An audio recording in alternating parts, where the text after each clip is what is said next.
Hello everyone, here in this video we'll discuss how to open the Task Manager on Chromebook. So with that being said, let's get started.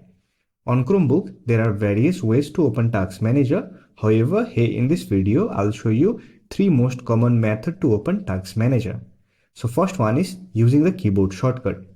For that, simply press Search and Escape key to open the Task Manager. If you want to end any task, simply select the task, then click on End Processes. This will close the task. There is also another method. For that, simply open Google Chrome browser. Here on the address bar area, right click on it and it will open overlay menu. Here simply click on Task Manager.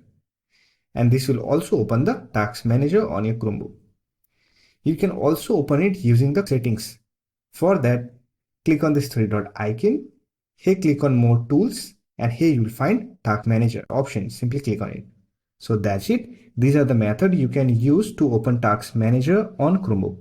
I hope this video was helpful to you. If you found this video helpful, don't forget to hit that like button and subscribe the channel for more videos like this. Bye for now. See you next video.